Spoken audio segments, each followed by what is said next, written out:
Good evening, I'm Josh Greiveldinger. It's March 19th and I'm streaming to you from at least 6 feet away. My mother always said, if you're not laughing, you're crying. So with that in mind, and with COVID-19 sweeping across the earth, I've decided to create a venue where I can make light of that tragedy. A lot of late night shows have shut down because without the live studio audience, it's lost some of its magic. But as a veteran of the Chicago storefront theater and improv scenes, I'm very used to performing without an audience. It's a crazy time we're living in. We're worried about our grandparents and our paychecks. But even if the worst comes to pass, we'll receive our inheritance right about the time that our unemployment checks dry up. So as we stay inside and avoid each other, know that we are here for you, just at a safe social distance. I'm Josh Greiveldinger, and welcome to The Lockdown. We're going to get started with our national news stories. President Donald Trump insists on calling the novel coronavirus a Chinese virus. While it's important to state that that's an obviously racist statement, it's not that surprising coming from the man who called Tim Cook, the CEO of Apple, Tim Apple. I expect him to start calling his wife the Slovenian First Lady, although that will probably upset Tanya Pekar, the First Lady of Slovenia. Yesterday, President Trump signed into law a coronavirus relief package, which is a surprising move given that a mere month ago he confidently stated, and I quote, "I think the numbers are going to get progressively better as we go along." We can only assume that Tucker Carlson finally explained to him that coronavirus numbers are like golf and low scores are better. But those numbers will continue to go up if pictures of spring breakers crowding the beaches of Florida are any indication. While the Corona Beer Company probably couldn't be more thankful for whatever boost in sales they can get, I continue to stand by my high school yearbook quote, "I didn't want to be invited to your party anyway." According to a recent Pew Research poll, 63% of Fox News viewers believe that the virus is an only minor threat to the country.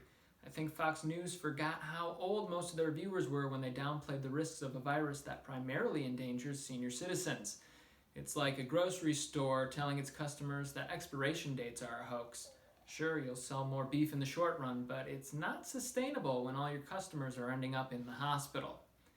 And speaking of grocery stores, those pillars of American society, visiting one is what made Boris Yeltsin decide to bring capitalism to Russia.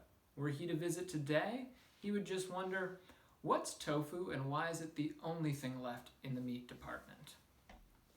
Supermarkets around the nation look like they're having a going out of business sale. When I went to get my supply of 2 weeks worth of food, I thought that I had accidentally walked into a Pier 1 Imports. But it's hard to shop at a time like this. And like me, millions of Americans around the nation are opening their refrigerators and thinking, what am I going to do with all this toilet paper?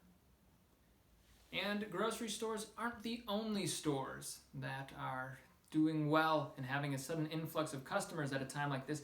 Gun stores have lines out the door as people are panic buying firearms. Maybe it's just me, but I think it's a bit unnecessary in a world where if you really want to hurt someone, all you have to do is cough on them. But enough doom and gloom. Many people are looking to Italy for inspiration on how to thrive in isolation, which brings us to our next segment, When in Rome. Italian opera star Maurizio Marchini serenaded his neighbors while on lockdown in Florence.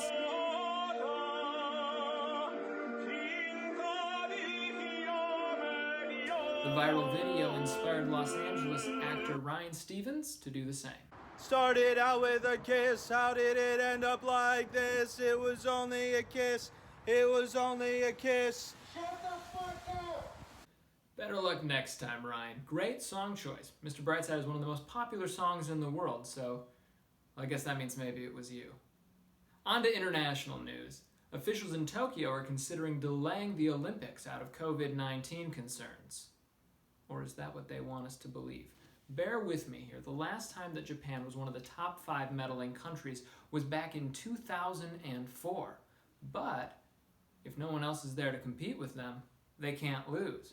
Similar to the way America has won every baseball World Series ever. Take that, other countries. And if the games are delayed, it'll mark the first time in modern Olympic history that all the gymnasts are actually old enough to compete. Personally, I hope that they do delay the Olympics. Gives me more time to train, and with huge amounts of the population wiped out, I think it's going to be a lot easier for me to qualify.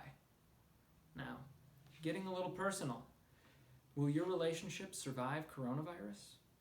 In the Chinese city of Xi'an, officials' calendars are filled up with divorce appointments. No word on if this is because unhappy couples were forced to live in close quarters for months on end, or if they really related to Scarlett Johansson in Marriage Story, given that they did have a lot of time to stream it. But I want to close out this broadcast with a little good news. China has announced that for the first time since the disease began, they have had no new cases, which goes to show that whatever I'm doing here must really be helping. That's our show, folks. Thanks for tuning in tonight. We will be back Monday. And thank you for washing your hands and watching us. Good night.